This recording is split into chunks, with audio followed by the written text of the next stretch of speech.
ఇండస్ట్రీలో కూడా సిట్యుయేషన్స్ మారిపోతూ వస్తున్నాయి.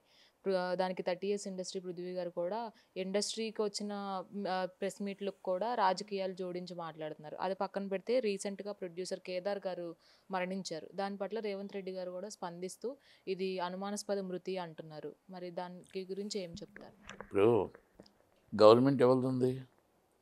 రేవంత్ రెడ్డి గారు. ఆ దాంట్లో అంతకుముందు రాడిషన్ బ్లూలో ఆయన ముద్దాయి, డ్రగ్స్ దాంట్లో. అక్కడ కేసు పెట్టింది ఎవరు? భుజంగరావు అని ఫోన్ ట్రాపింగ్ కేసులు ఇరుక్కున్న వ్యక్తి. దాంట్లో అక్కడ సిఏ, స్టేషన్ హౌస్ ఆఫీసర్. అప్పుడు ఆయన ఎందుకు వదిలేశాడు? ఈయన ట్రాక్ రికార్డ్ ఏంటి? భుజంగరావు గారి ట్రాక్ రికార్డ్ ఏంటి? అసలు ఆ కేసు ఏంటి? రీఓపెన్ చేయవలసిన బాధ్యత రేవంత్ రెడ్డి గారి మీద ఉంది. దాంట్లో మళ్ళా కేటీఆర్ గారికి ఏం సంబంధం ఉంది, లేకపోతే ఇంకొకరికి ఏం సంబంధం ఉంది, అవన్నీ కూడా ఇన్వెస్టిగేషన్ చేసి మనం మృతి చెందింది మళ్ళా వాళ్ళు కేసు పెట్టాల్సిన అవసరం లేదు. సుమోటోగా కూడా ఇన్వెస్టిగేషన్ చేసి అసలు ఎలా చనిపోయాడు, ఎక్కడైనా డ్రగ్స్తో చనిపోయాడా, లేకపోతే ఎవరెవరు గ్రూప్ వెళ్ళారు, ఎంతమంది గ్రూప్ వెళ్ళారు, అది కూడా మనం తెలుసుకుంటే ఒక ఇన్వెస్టిగేషన్ చేయొచ్చు, సుమోటోగా చేయొచ్చు. రెండోది రాజాలింగం గారు చనిపోయినా, ఇంకా సంజీవ్ గారు చనిపోయినా ఇవన్నీ కూడా అనుమానాస్పద మృతులుగా వస్తున్నాయి. కాబట్టి సాక్షులు చనిపోతున్నారు, కాబట్టి కేసు పెట్టిన వాళ్ళు చనిపోతున్నారు. కాబట్టి దీని మీద ఒక సిట్ ఏర్పాటు చేసి, సిఐడి ఏర్పాటు చేసి ఇన్వెస్టిగేషన్ రిపోర్ట్ తీసుకొని దాని మీద ఎవరు తప్పు చేస్తే పార్టీ వాళ్ళు ఏమైనా ఉంటే మాత్రం ఇమీడియట్గా వాళ్ళు సీరియస్గా యాక్షన్ తీసుకునే రైట్ మీకు ఉంటుంది. కనుక మీరు మైకులో వ్యాఖ్యలు చేయాల్సిన అవసరం లేదు. ఆర్డర్ పాస్ చేసే రైట్ మీకు ఉంటుందని సీఎం గారికి నేను రిక్వెస్ట్ చేస్తున్నా. కనుక కేంద్ర గారిది ఆల్రెడీ డ్రగ్స్లో ఉన్నారు కాబట్టి గమ్ గణేష్ ప్రొడ్యూసర్ ఆయన. కనుక ఆయన ఆల్రెడీ కేదార్ గారు ఆల్రెడీ ఉంది కాబట్టి ఆయన మీద మరి కేటీఆర్ గారు ఫ్రెండా కాదా, లేకపోతే ఎంతోమంది కేసులు ఎలా బయటకు వచ్చాడు, దాంట్లో సినిమా వాళ్ళు ఉన్నారు. అదే పబ్బులో రాత్రి 3:30 24 hours సినిమా వాళ్ళు ఉండేవారు. సినిమా వాళ్ళతో ఈయనకు సంబంధం ఉంది, చాలామందికి సంబంధం ఉంది, టీఆర్ఎస్ పార్టీ వరకు కూడా సంబంధం ఉంది. ఆ పబ్బుని మనం ముయ్యడానికి ముందు ఎంతమంది వచ్చారు, ఎవరు వచ్చారు, అన్నీ కూడా రిపోర్ట్స్ మీ దగ్గర ఉంటాయి కదండి. గవర్నమెంట్ ఆల్రెడీ మీ దగ్గర ఉంది కదా. బంజారాస్ పిఎస్లో మొత్తం వీడియో ఫొటోస్ తీయండి, బిఫోర్ వీడియోస్ ఫుటేజ్ తీయండి, రాడిసన్ బ్లూలో ఉన్న పబ్బు మొత్తం తీయండి. అంతేగాని దీనికోసం మనం పెద్దగా డిస్కషన్ చేసుకోవాల్సిన అవసరం లేదు. అండ్ ఇమీడియట్లీ సుమోటోగా కేసు రిజిస్టర్డ్ అంటే investigation reopen is the case. ఎవరు తప్పు చేస్తే వాళ్ళ మీద యాక్షన్ తీసుకోండి. సక్సెస్ఫుల్ ప్రొడ్యూసర్గా మీరు ఎన్నో మంచి సినిమాలను ఇండస్ట్రీకి అందించారు. ఇప్పుడు ఆ స్కేల్ అనేది తగ్గిపోతూ వస్తుంది. మీరు ప్రొడ్యూసర్స్గా ఉన్న టైంలో ఎన్నో మంచి సినిమాలు, ఫ్యామిలీ ఎంటర్టైనర్స్, ఇంటిల పాది వెళ్ళి చూడగలిగిన సినిమాలు వస్తున్నాయి. ఇప్పుడు అవి తగ్గిపోతున్నాయని అందరూ భావిస్తున్నారు.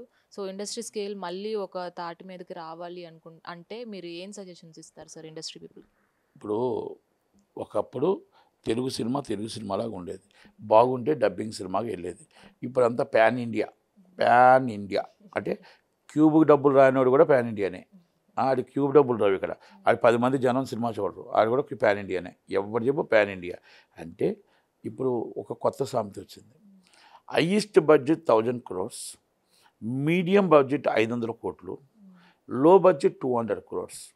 వాళ్ళు మాత్రమే సినిమా ఇండస్ట్రీ, తక్కిమ వాళ్ళంతా సినిమా ఇండస్ట్రీకి పనికిరారు అనేది ఒక నిర్ధారణ తీసుకొచ్చారు అమెరికా నుంచి వచ్చిన వాళ్ళందరూ. ఇప్పుడు వీళ్ళందరూ అమెరికా నుంచి వచ్చిన వాళ్ళే. సితారా అవ్వచ్చు, మీకు మైత్రి అవ్వచ్చు, మీకు సోమనీస్ 4-5 కంపెనీస్, అనిల్ సుంకర్ అందరూ అమెరికా నుంచి వచ్చిన కంపెనీలే. డబ్బులు వస్తున్నాయి, డబ్బులు వెళ్తున్నాయి, నిర్మాత మిగులుతుందా? వీళ్ళ వల్ల ఎవరికి లాభం వస్తుంది? కార్పొరేట్ కంపెనీ సీఈఓలకు లాభం వస్తుంది, హీరోలకు లాభం వస్తుంది, హీరోయిన్లకు లాభం వస్తుంది, చార్టర్డ్ ఫ్లైట్లు హెలికాప్టర్లు పెట్టుకున్నట్టు లాభం వస్తుంది, మరి కార్వేన్లు పెట్టుకున్నట్టు లాభం వస్తుంది. ఎందుకంటే రెగ్యులర్గా బెంచ్ కార్లు పెట్టుకున్నట్టు లాభం వస్తుందండి. ఎందుకంటే అందరూ బెంచ్ కార్లో వాడుతున్నారు. కనుక వాళ్ళందరికీ మనం సొమ్ము ఎవరు సొమ్ము ఇస్తున్నామండి? సినిమాని ఒక ఓటీటీకి అమ్మితే అది పబ్లిక్ మనీ. 100 కోట్లు కొని 50 కోట్లు వస్తే 50 కోట్లు నష్టపోతే పబ్లిక్. అంటే ఇక్కడ కూడా పబ్లిక్ని దోచుకుంటున్నారు. థియేటర్లో మా 500-800 రూపాయల టికెట్ తీసుకున్నా పబ్లిక్ మనీ, అంటే పబ్లిక్ దగ్గర నుంచే దోచుకుంటున్నాం. ఈ డబ్బుని మనం ఎవరు ఎంజాయ్ చేస్తున్నారు? నిజమైన నిర్మాత ఎంజాయ్ చేయట్లేదు, ఈ అందరూ ఎంజాయ్ చేస్తున్నారు. అలాంటప్పుడు ఒకప్పుడు మీరు ప్యాన్ ఇండియా అంటున్నారు, ఈ ప్యాన్ ఇండియా కాదు. ఒకప్పుడు వర్మ గారు ఎప్పుడో ప్యాన్ ఇండియా తీసుకొచ్చి సినిమా చేశారు. నేను అడవి సినిమా చేశాడు, అజ్ఞాత్ తెలుగులో అడవి నితిన్తో. అలాగే సో మెనీ మూవీస్ ఆ రోజు సైమల్టేనియస్ రిలీజెస్. అప్పుడు ప్యాన్ ఇండియా. ఈరోజు మీరు ప్యాన్ ఇండియా అనేది చెప్తున్నారు గొప్పగా, ఆ రోజే అయిపోయింది. అలాగే వర్మ గారు తీసుకొచ్చారు. అలాగే చాలామంది ప్యాన్ ఇండియా కోసం ప్యాన్ ఇండియా తీయండి. ఒక నార్త్ ఇండియాలో ఉన్న ఏరియాలో ఏ సినిమా తీయాలి, ఏ సినిమా సాంప్రదాయంగా తీయాలి అది నేర్చుకోండి. మీరు క్యూబ్ డబ్బులు రానివాడు కూడా వచ్చేసి ₹10 మీకు పని చేసినోడు కూడా 5 కోట్లు అంటాడు, పాన్ ఇండియా అంటాడు. నాకు చాలా గొప్ప ఇమేజ్ ఉంది అంటాడు. ఏం ఇమేజ్ ఉంది? నీకు జనాలు చూస్తే థియేటర్లో 10 మంది లేరు. నిన్నటి సినిమా ఏదో వచ్చింది, ఒక డైరెక్టర్ అంటే 7 కోట్లు అంట, 5 కోట్లు అంట, రైటర్ 2 కోట్లు అంట, హీరో 5 కోట్లు అంట. జనాలు చూస్తే morning show 2000, morning show matinee 3000, cinema disaster flop. అంటే ఇది నేను తప్పు పట్టట్లా. మీరు ప్రతిదీ పాన్ ఇండియాకి వెళ్ళిపోయి ప్రజల్ని ఇబ్బంది పెడుతున్నారు. మంచి ఎంటర్టైన్మెంట్ సినిమాలు లేక సంక్రాంతికి వస్తున్నాడు సినిమా ఎక్కడికో వెళ్ళిపోయింది ఈరోజు. అలాంటి సినిమాలు తీయమంటున్నాం. మంచి సినిమా బాగుంటే డబ్బింగ్ కూడా చేసుకోవచ్చు. మీరు పాన్ ఇండియా సినిమా తీయండి, రామ్ చరణ్ గారు పాన్ ఇండియా తీయండి, మీరు అల్లు అర్జున్ గారు తీయండి, ప్రభాస్ గారిని తీయండి, ఉన్న వాళ్ళని తీయండి. కానీ అందరూ పాన్ ఇండియాకి వెళ్ళకండి. పాన్ ఇండియాకి వెళ్ళడం వల్ల మనం మంచి సబ్జెక్టులు మనం మిస్ అవుతున్నాం. ఒక ఫ్యామిలీ సబ్జెక్టులు మిస్ అవుతున్నాం, ఒక సాంప్రదాయం సబ్జెక్టులు మిస్ అవుతున్నాం. తమిళనాడుకు ఒక డిఫరెంట్ కావాలి, కర్ణాటక ఒక డిఫరెంట్ కావాలి, కేరళకు ఒక డిఫరెంట్ కావాలి, తెలుగు నేటివిటీకి ఒక డిఫరెంట్ కావాలి, మన నార్త్ ఇండియాకు ఒక డిఫరెంట్ కావాలి, నార్త్ ఇండియాకు ఫైట్స్ కావాలి, సాంగ్స్ కావాలి, ఇది డిఫరెంట్గా మాస్ కావాలి. అందరూ మాస్కి వెళ్ళిపోతుంటే ఇప్పుడు చావా సినిమా వచ్చింది, ఈ సూపర్గా ఆడుతుంది, అది నార్త్ ఇండియా. కనుక మనం ఎక్కడికి వెళ్ళిపోతున్నాం? కేజీఎఫ్ వచ్చింది, సూపర్గా ఆడింది. బాహుబలి వచ్చింది, సూపర్గా ఆడింది. మన పుష్ప 2 వచ్చింది. అంటే జనాలు నేటివిటీకి ఏది అవన్నీ కూడా పాన్ ఇండియాస్. మనం సాంప్రదాయంగా మంచిగా పనికొచ్చిన సినిమాలు, శుభలగ్నం లాంటి సినిమాలు, మావి చీకటి లాంటి సినిమాలు, అంటే అన్నీ తీయండి అంటున్నాను నేను. మీరు ఇది తీయండి, అయ్యి తీయండి. మీరు మంచి సినిమా 10 కోట్లు తీయండి, 100 కోట్లు వస్తుంది. మీరు చిన్న సినిమా తీస్తున్న అన్నింటికి డబ్బులు బాగానే వస్తున్నాయి. పెద్ద సినిమాలు తీస్తే ఏ లాభం వస్తుంది చెప్పండి? పుష్ప 2 ఈరోజు చెప్పండి, గుండెల మీద చేసుకుని ఆ ప్రొడ్యూసర్ చెప్పండి, ఆంధ్ర బ్రేక్ ఈవెన్ అయిందా? ఈరోజు నాకు 1800 కోట్లు వచ్చింది అన్నాడు. ఎన్ని వందల కోట్లు వచ్చిందో అనౌన్స్ చేయమనండి, కూర్చుందాం రమ్మనండి. అలాగే ఇంకా 50 కోట్లు డెఫిసిట్లో ఉన్నారు. అంటే ఎందుకు ఈ మాట చెప్తున్నానంటే, మనం ఖర్చు ఎక్కువ పెడుతున్నాం.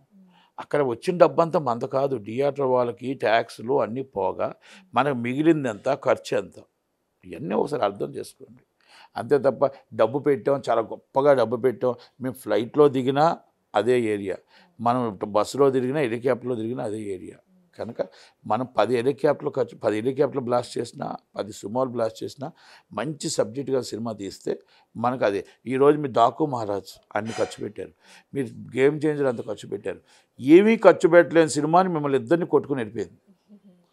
అంటే ఎవరు గొప్పవాళ్ళు? ఒక 60 ఏళ్ళ వెంకటేష్ గారికి ఏవి ఓపెనింగ్సే ఉండవు అనే సినిమాని ఈరోజు మీ ఓపెనింగ్స్ని బలాదూర్ తీసుకొచ్చి నెంబర్ 1 స్టేజ్కి వెళ్ళిపోయింది. సినిమాలో కంటెంట్ ఉంటే మనకు ఖర్చు అవసరం, కంటెంట్ హీరో. అది దయచేసి అర్థం చేసుకొని సినిమా తీయండి. 200 కోట్లతో లో బడ్జెట్, 500 కోట్లతో పెద్ద బడ్జెట్, 1000 crores పెద్ద బడ్జెట్ కాదు. మినిమం 10 crores, ఇష్టం 50 crores మంచిగా తీస్తే అందరూ బతుకుతారు, కార్మికులు బతుకుతారు, సినిమా ఇండస్ట్రీ. మీరు 1000 కోట్లలో మీ దగ్గర డబ్బు ఉంటుంది, అమెరికాని తెచ్చే డబ్బు మా దగ్గర ఉండదు కదా. దయచేసి ఇండస్ట్రీ ఒకప్పుడు అలాగే ఉండేది, అలాగే ఉండాలనే కోరుకుందాం.